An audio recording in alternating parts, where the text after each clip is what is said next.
All right, Gholdengo going for a Make It Rain, doing some solid damage to that Klefki, and Rock Slide coming out, hurting that Incineroar. A lot of spread damage, but Oof, the knockoff.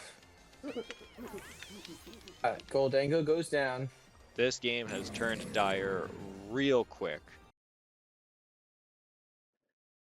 Good evening and welcome to First Paste. I am your host, Super Slow. Joining me behind the commentary desk tonight is the wonderful, lovely, and handsome Wiz.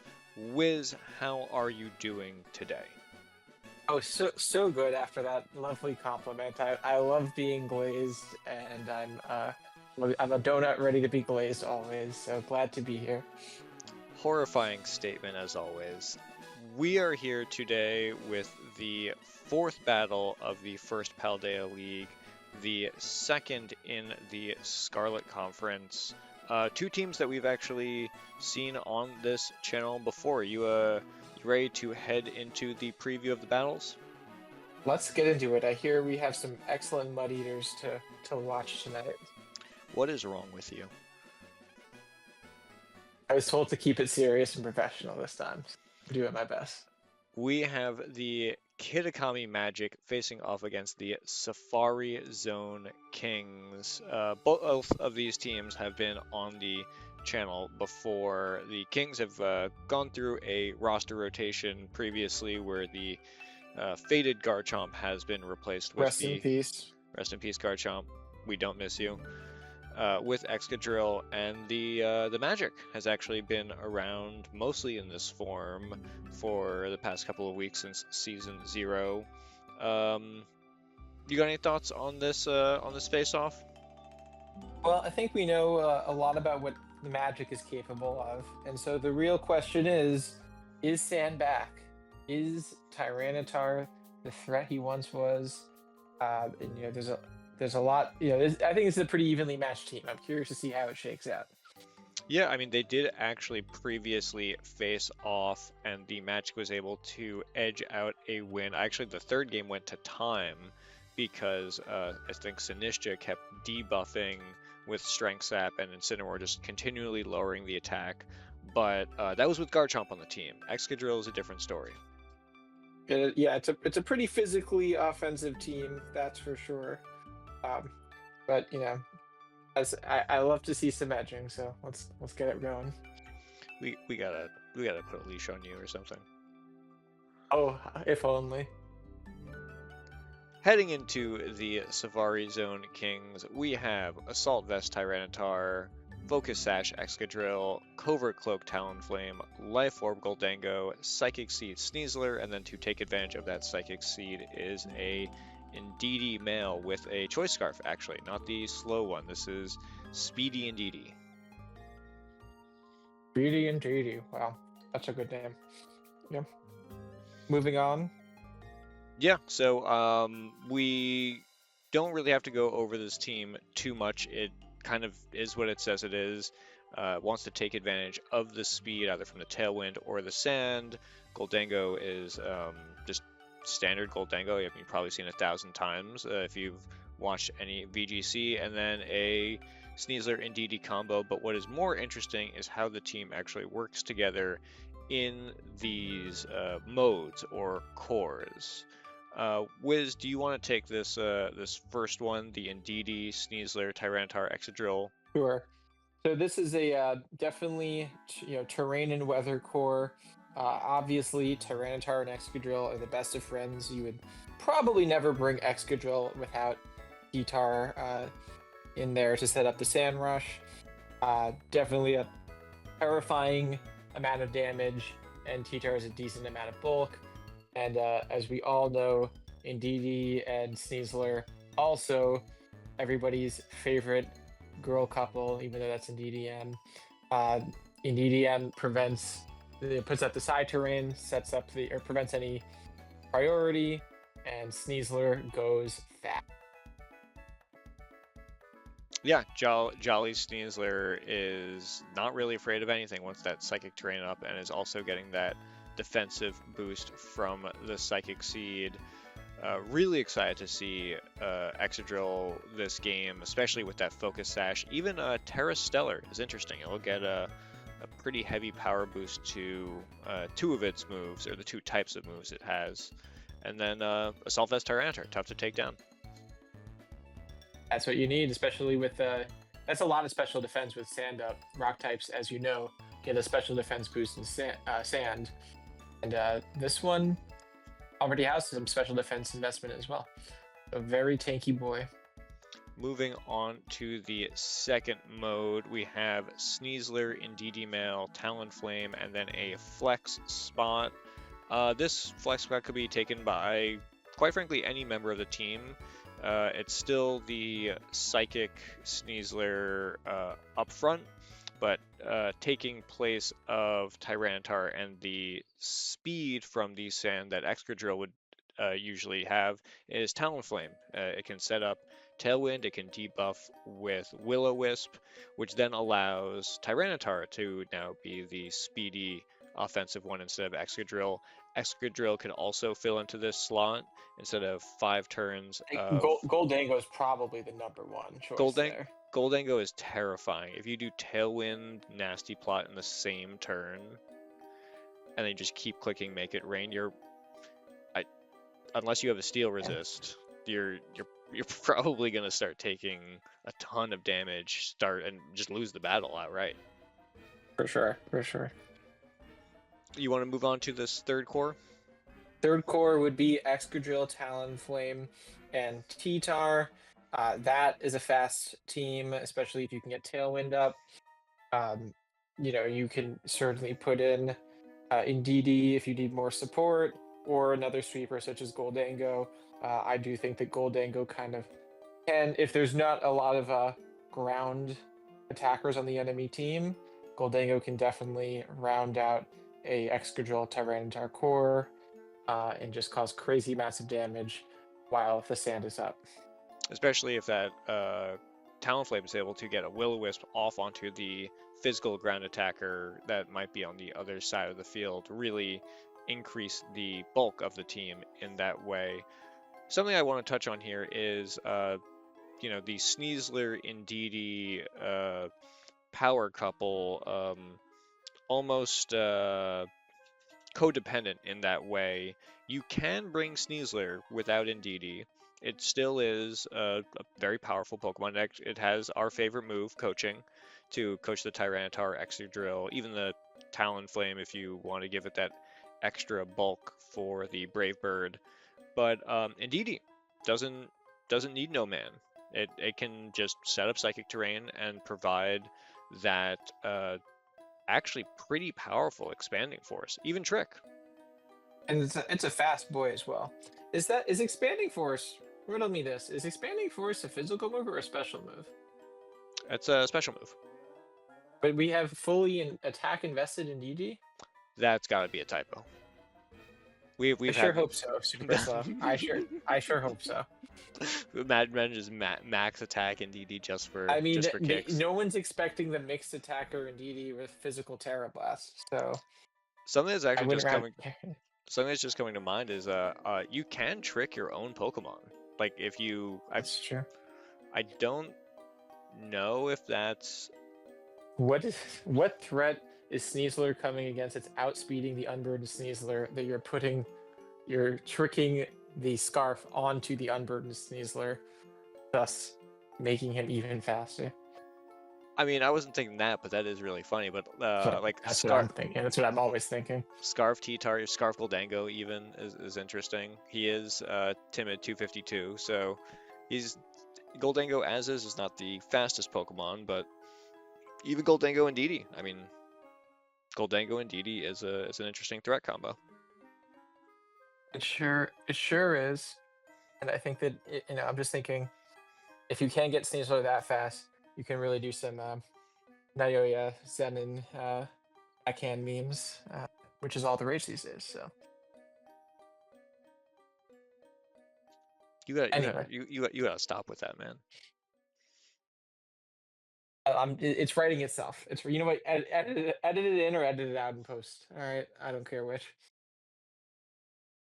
Moving on to our second team of the day, the team that Safari Zone Kings has to overcome is the Kitakami Magic. What can we really say about the Kitakami Magic that is anything new? It's basically the same team that we've seen since Season 0 of First Pace. Scary Trick Room team. It sure is. Annihilape and Ursaluna, they do a lot of damage. And the rest support the team and also can do damage. I'll quickly go over the team and their items. So we have Safety Goggles Maushold to get rid of any possible, mostly Spore Amoonguss, Rage Powder stuff. Leftovers Annihilate for bulk. Sinistcha with the Citrus Berry for bulk.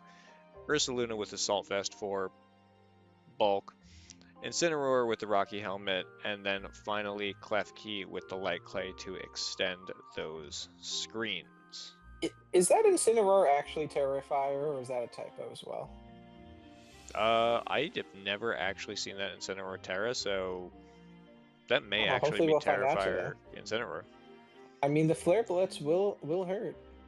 That's the upside, but Yeah, I mean, I wouldn't be surprised if it was Terrifier. It could very well be Terra Ghost or even Terra Dark to preserve the Prankster immunity, even Terra Bug to get rid of the fighting weakness. I like Terra Grass because you don't have the goggles on it. So Yeah, I mean, it's the spores. It's Incineroar. It could take any Terra type. I'm really interested to see what mode the Kitakami Magic, or what modes the Kitakami Magic is going to bring today, because it has the faster Mouse Ape, but then the Trick Room mode. And in fact, let's head to that right now. Wiz, you want to take this first one with the Mouse Ape? Yeah.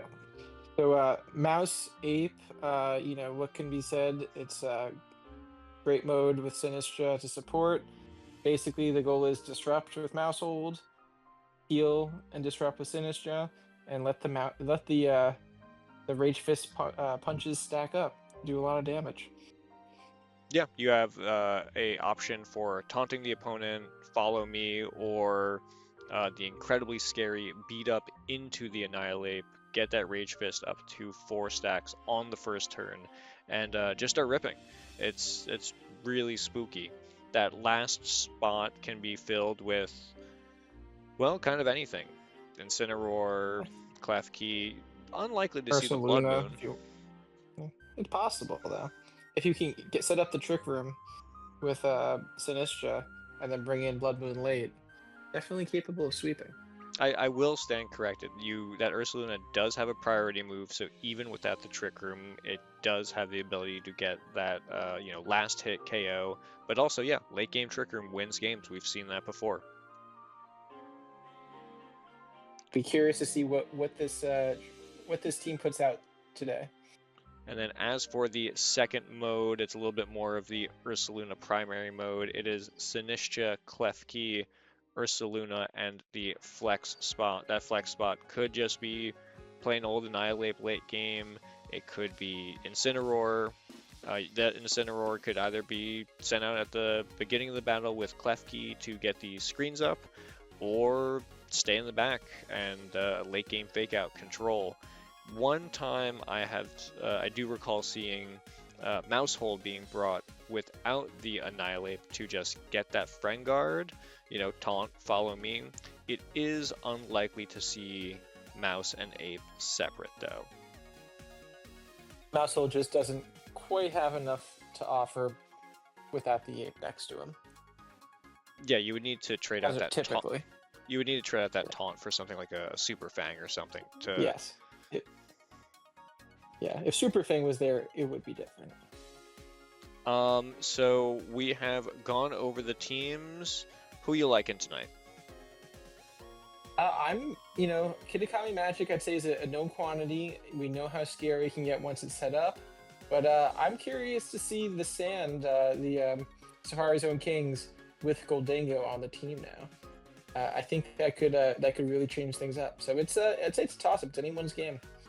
Gholdengo was on the team previously, I think. Do you mean Excadrill? When Was it? Oh, it was Garchomp. Sorry, Excadrill on the team instead of Garchomp is what I meant to say.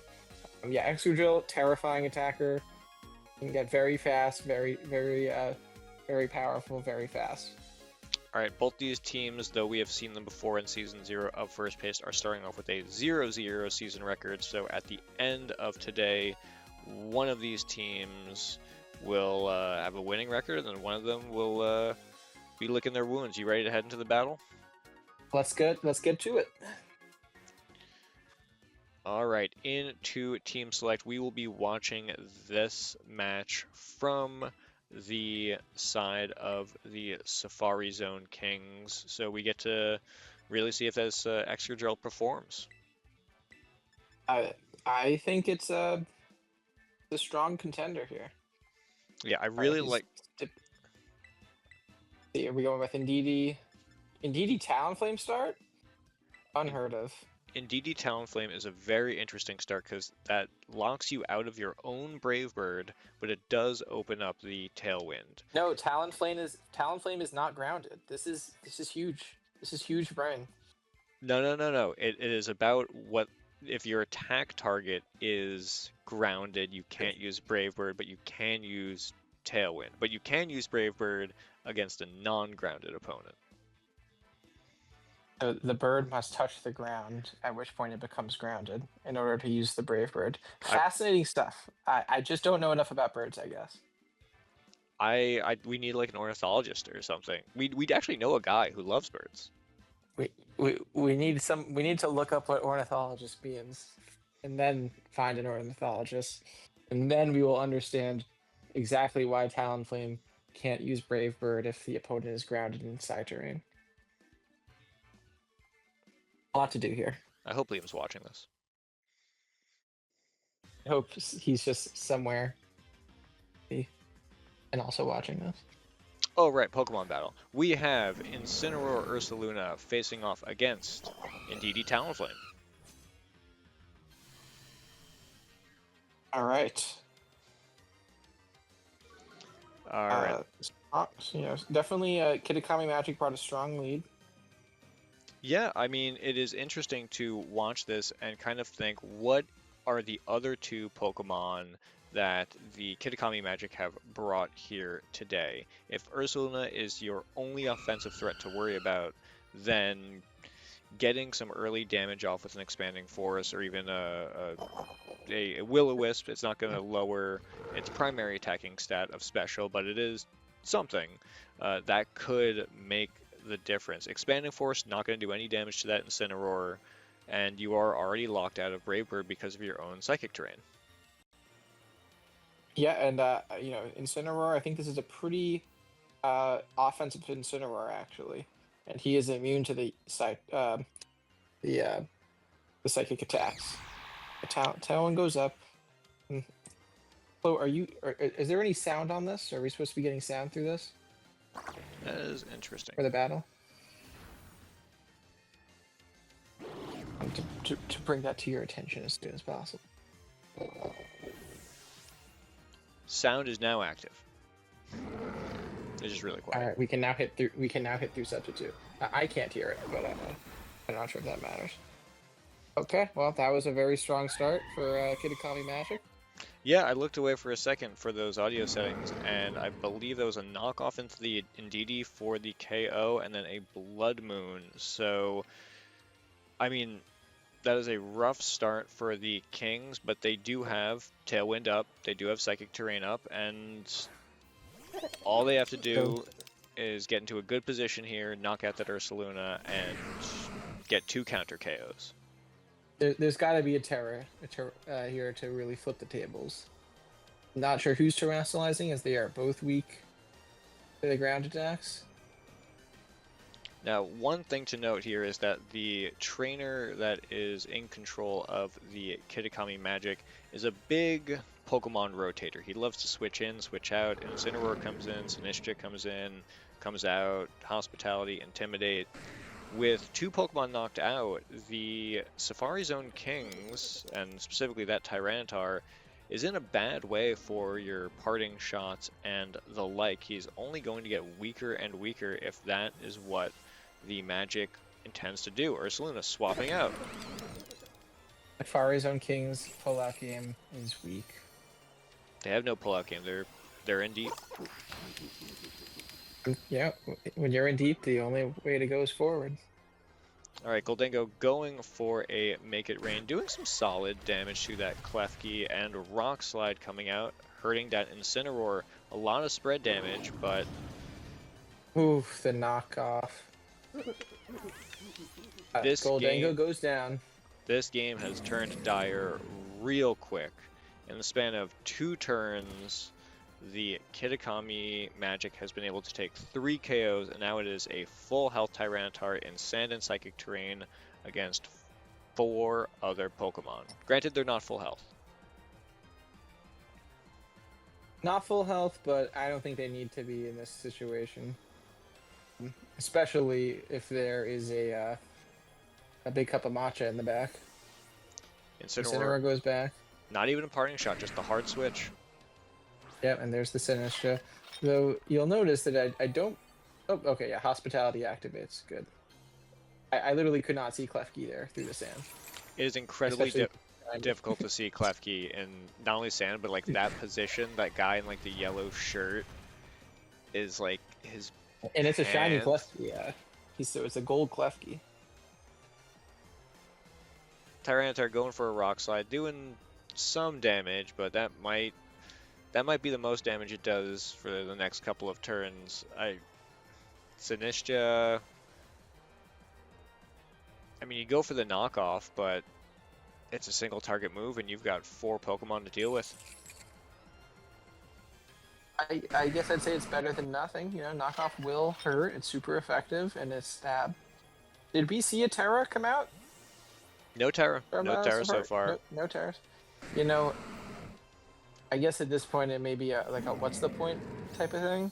Also, Terra flying means that Tyranitar will start taking hit from his own sand. We hate to see that. Yeah, I mean, he gets the berry. And Strength Sap. I mean, this Tyranitar has been intimidated and Strength Sap in 1 turn. He has full team knowledge, but I mean, the Kitakami Magic just sort of hanging out. Chat, he's cooked. Yeah, I mean... Would have been better to have a clear amulet on him than a Sawfest right now. I mean, he has not yet taken damage. I guess that's the... Oh, alright. We're seeing our first Terror of the game. A little late, but better late than never. Alright, there is that Terra flying. Because Sinistcha no longer has an item, knockoff is not going to do as much damage, so switching tactic to Terra Blast, maybe? Oh, okay. I mean, I guess it was like a good idea. Did he predict the Terra flying so that he's no longer grounded so that he could get hit by the fake out? Or did he just forget that side terrain was up? I can't tell if this Incineroar's owner is the most galactic brain of all time or actually a mud eater. Yeah, I think he's got to have forgotten, right? Like I mean, I guess you lose nothing. He definitely forgot and got lucky. And got lucky that he terrassed the last. I mean... I guess when the game is this in the bag, you just suddenly start... You know, you don't need to go galactic brain. When the game is this hard won, you really don't need to think that hard. And yet, this Kitakami Magic pilot is going full galactic brain. Or he just remembered that terrestrialization was a thing. I'm not sure which. I mean, you could afford to lose a Pokemon. You don't get any extra points for going 4-0 against someone. You get Aura. Okay. You get Aura. That Terra Blast doing nothing at -2, now -3. Oh my god. Kill him already. This is just playing with your food, Incineroar. And cats will play with their food. I've seen it done. I've seen it happen. Oh my goodness, I was walking one day and I saw this cat putting something around this poor lizard, kind of like Tyranitar actually. Or lizard. Or flying rock lizard.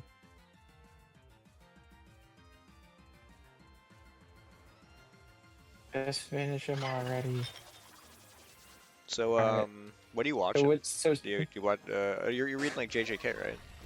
Yeah, I'm reading JJK. I also just want to say, I think odds that he puts Incineroar back in to drop the Tyranitar's attack one more time.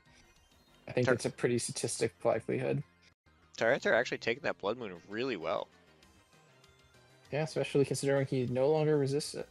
But that's all that he does have, both the Sand and the Assault Vest special defense boost. Unless, did the Assault Vest get knocked off by Incineroar? I don't know. I guess it doesn't really matter at this point. All right, and Incineroar is back. Okay, that settles it. This is the most drops to attack that a Tyranitar has had I think in the history. I think the Sand Domain ended a couple of turns ago. Or it's certainly the Psychic Gotta Terrain put up, did. gotta put up Malevolent Shrine, yeah. Incineroar down. All right, that's good, right? All right, biggest comeback. Biggest comeback of the century. -4 attack Tyranitar.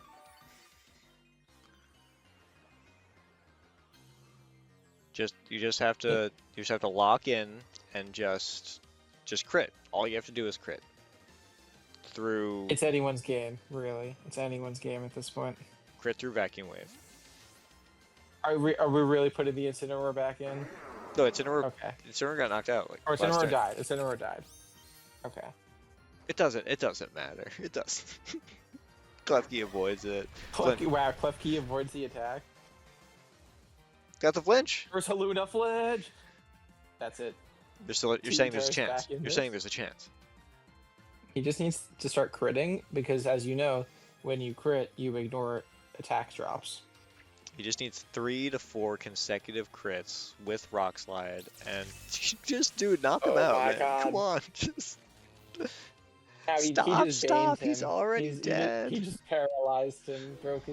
Klefki just broke his back. Oh my god! All right, can we make sure he's dead for real this time, guys? Double tap.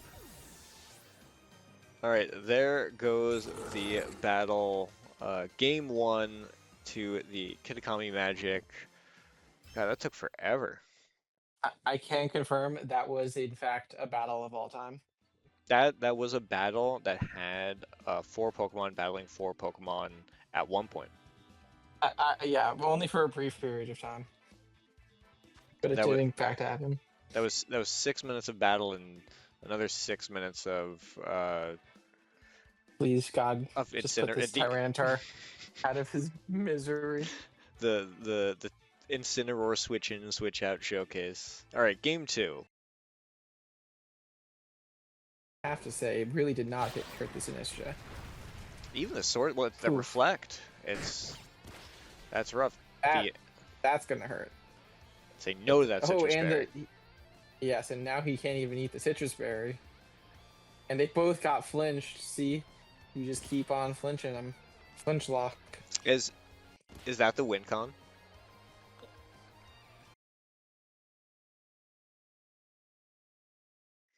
Once we're done with this recording, I'm basically gonna hop off ASAP because I'm also pretty tired, so yeah. If you also at some point want to like call it early and finish the rest of it a different time, I would definitely be okay with that because I'm like kind of realizing how early I woke up relative to when I usually wake up. Yeah, I mean if we can get through this, that'd be good. Yeah, let's try. We'll try. We'll try our best. Yeah, all right. Okay. Okay. Good evening and try that again.